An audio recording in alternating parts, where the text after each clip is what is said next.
អឿនកើតនៅឆ្នាំ1941ក្នុងស្រុកកណ្ដាលស្ទឹងខេត្តកណ្ដាល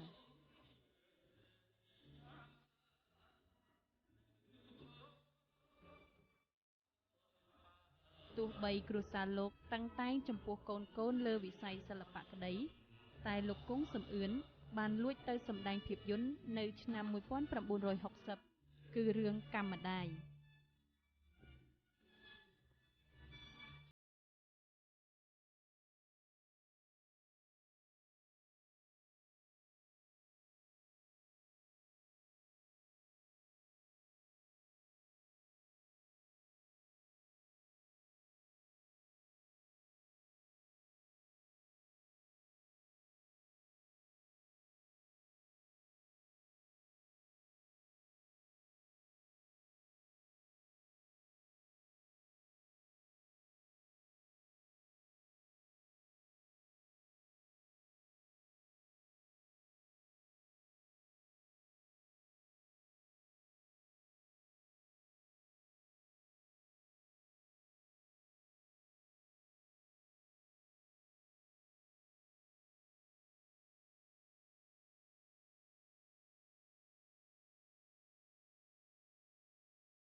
សម្រាប់ទុកឲ្យខ្ញុំទៀតទេ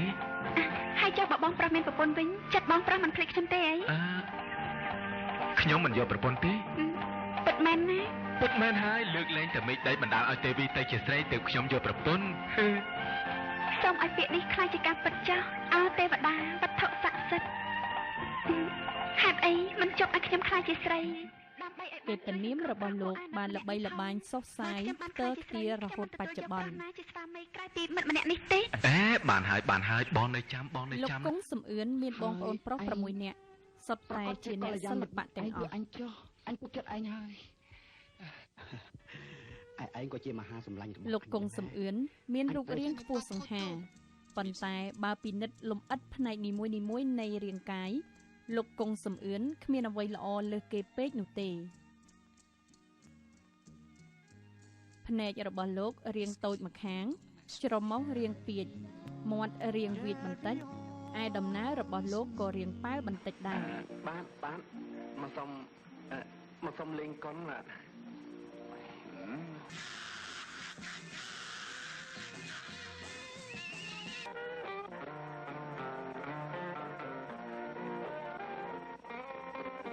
ឪពុករបស់លោកជាผู้ជួយរបស់លោកញឹកជូឡុងនិងជាតន្ត្រីករម្នាក់ដែលមានជំនាញខាងកូតវីយូឡុងនិងចូលចិត្តភ្លេងខ្មែរភ្លេងមហោរីតែលោកមិនចង់ឲ្យកូនខ្លាយទៅជាតារាភាពយន្តទេ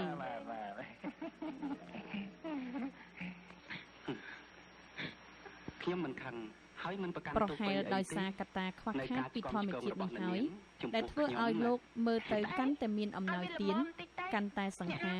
ជាទីគាប់ចិត្តនៃទស្សនិកជនរបស់លោកទៅវិញវាត្រូវទាំងអស់គ្នាហ្នឹងបើមិនអញ្ចឹងមិនយើងទាំងពីរនាក់ធ្លាក់ភ្លឺស្រែទាំងអស់គ្នាទេ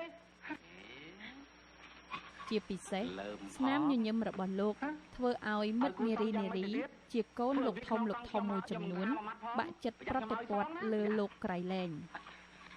លក្ខណៈពិសេសរបស់លោកនេះហើយធ្វើឲ្យលោកបានក្លាយទៅជាបុរសដ៏សម្បូរស្នេហ៍នៅសម័យដ៏រុងរឿងនៃយើងកំពីក្រោយមកខ្ញុំជូននាងទៅផ្ទះណា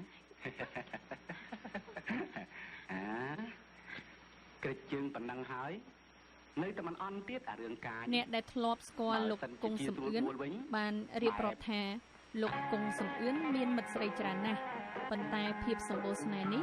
មានពេលខ្លះធ្វើឲ្យលោកដេកមិនលក់បក់មិនហើយដែរព្រោះតែមាននាងមួយចំនួនមកហួងហែងលើសេរីភាពរបស់លោកខ្លាំងពេក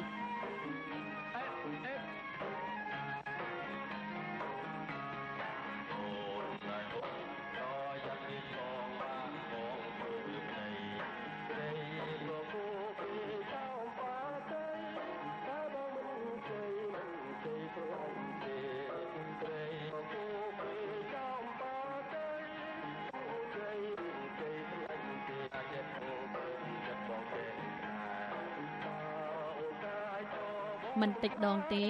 ដែលមហាមិត្តស្រីរបស់លោកស្ទាក់ផ្លូវហើយនិយាយគំរាមលោកថាត្រូវបញ្ឈប់តាក់ទងជាមួយនាងនេះឬនាងនោះបើមិនដូច្នោះទេលោកនឹងមានបញ្ហាខ្ញុំសូមអង្វរអ្នកនាងឡើងជិះកង់មកខ្ញុំជូនទៅផ្ទះទោះជាយ៉ាងនេះក្តីលោកមិនដែលគិតថារឿងនេះជារឿងធំដុំនោះទេព្រោះលោកមិនដែលឆក់ឱកាសទៅអូសទាញនាងណាម្នាក់ឲ្យមកឆ្លក់វង្វេងឬលងស្នេហ៍លើលោកឡើយគឺពួកនាងទេដែលតាំងខ្លួនជាស្រីល្វោមករកលោកដោយខ្លួនឯងមានពេលខ្លះលោកក៏ត្រូវបាត់បង់ពេលវេលាដើម្បីរត់គេចពីនាងទាំងនោះផងដែរអ្នកស្រីពោផល ជាម្ដាយរបស់លោកគង់សំអឿនធ្លាប់បានរៀបរាប់កាលពីទសវត្សរ៍ 90 ថាលោកគង់សំអឿនគឺជាមនុស្សស្លូតបូតនិងសុភាពរាបសារណាស់ក្រែងព្រះនាងនឹងហើយដែលមានប្រនាមថាកេតសូរយងមិនមែនខ្ញុំម្ចាស់ទេអូតែប៉ុណ្ណេះហើយ សំអឿនជាមនុស្សមិនសូវចេះនិយាយស្ដីហើយភាគច្រើនរបស់កាយវិការសំអឿនគឺញញឹមបងនឹកអូនដែរអូនក៏ចង់ឃើញមុខបងដូចជាបងចង់ឃើញអូនដែរសំអឿនស្រឡាញ់ប្អូនណាស់គេតែងតែគត់គង់និងថែទាំម្ដាយនិងប្អូនជានិច្ចអូនអូ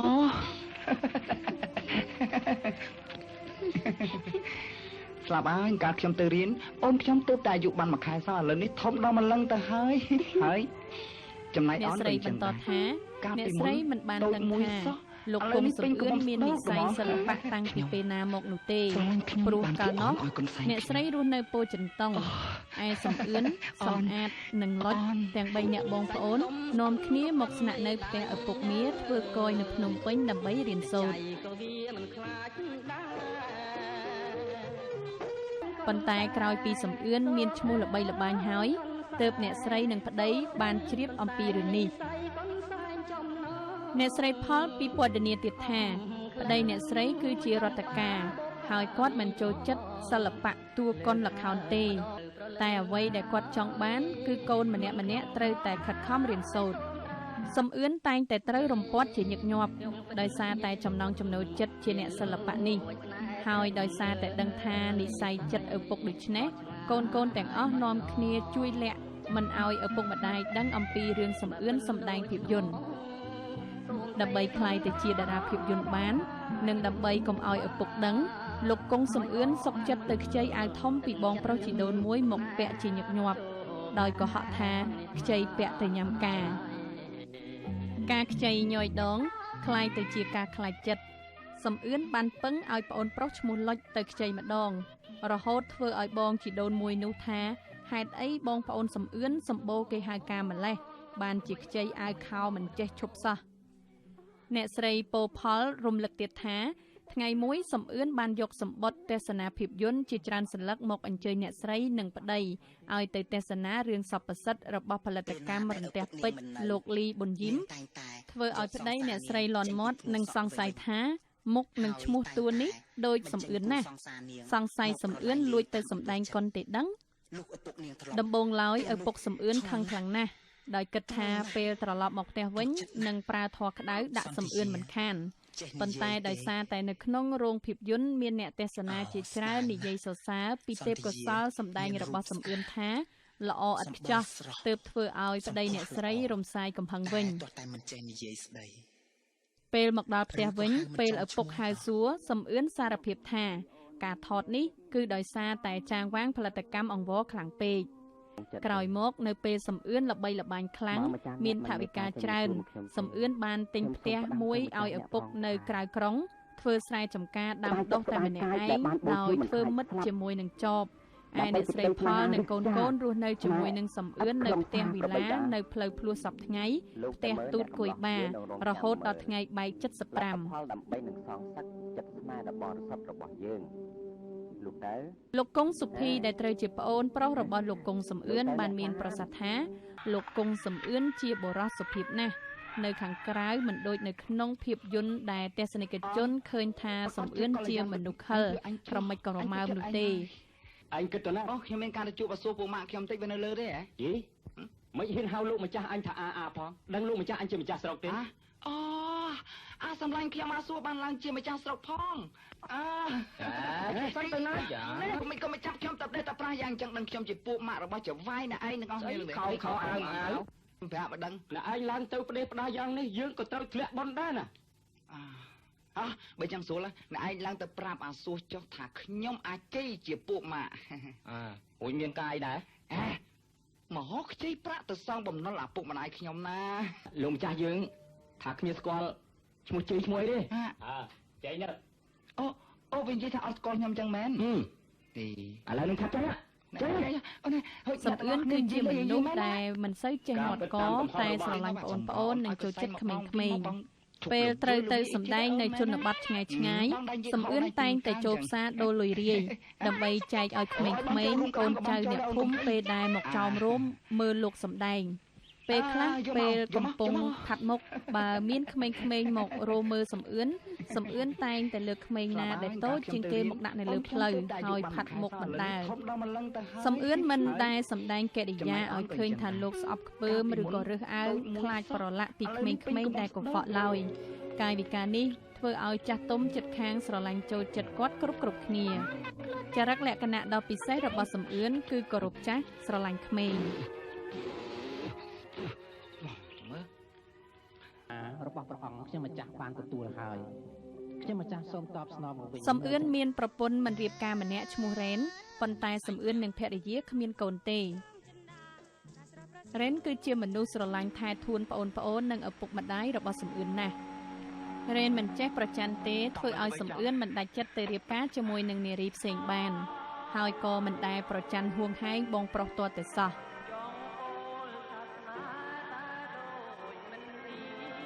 សំអឿនចាប់ផ្ដើមល្បីខ្លាំងនៅក្នុងឆ្នាំ1970រហូតដល់ឆ្នាំ1975ចន្លោះពេលនោះសំអឿនបានទៅថតខ្សែភាពយន្តរឿងឯណាប្រពន្ធខ្ញុំឲ្យលោកលីប៊ុនយីមនៅទីក្រុងហុងកុងថៃនិងខ្មែរជាមួយនឹងអ្នកស្រីវីរៈតារា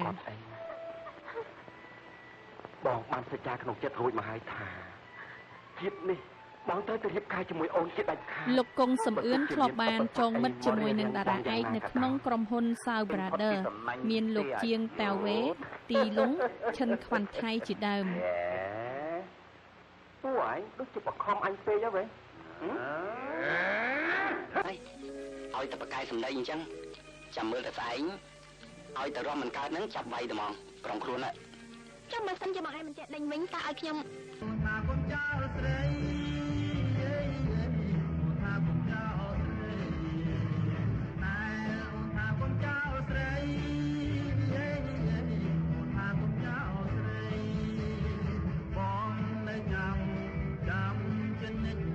មិនអាចហើយនេះគឺជាអក្សរភាសាអីទៅអាបងប្រុសយ៉ានុកសាលាខ្មែរនេះរៀនបកែជាងគេលោកកុងសុភីបានពីព័ត៌មានថាប្រសិនបើលោកសំអឿនមិនគិតគូរគ្រួសារពេកកុំស្រឡាញ់បងប្អូនពេកម្លេះគាត់មិនស្លាប់ទេមែនតើពាក្យសន្យារបស់យើងខ្លាចជាការពិតហើយ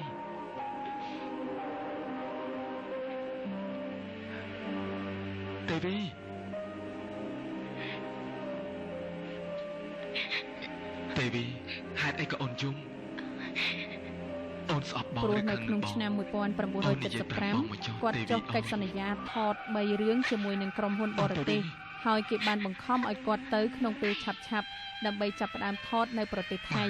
ប៉ុន្តែសំអឿនគិតថាការដែលទៅសម្ដែងនេះគឺមានរយៈពេលយូរដូច្នេះត្រូវរងចាំជួបជុំក្រុមគ្រួសារនៅភ្នំពេញរហូតដល់ចូលឆ្នាំខ្មែរហើយសិន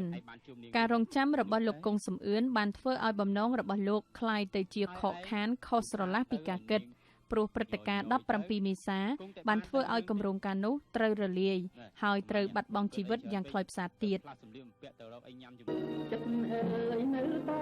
អាឡាយ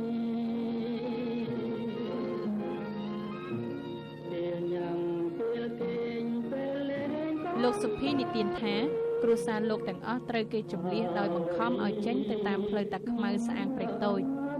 លោកសំអឿនស្លៀកខោចែវពាក់អាវយឺតបង់កក្រមាពាក់ស្បែកជើងផ្ទាត់រុញឡានចេញទៅនៅតាមដងផ្លូវដែលមានមនុស្សម្នាណែនតាន់តាប់ប្រជ្រៀតគ្នាដើរលោកសំអឿនព្យាយាមលាក់មុខកុំឲ្យគេស្គាល់តែគេនៅតែស្គាល់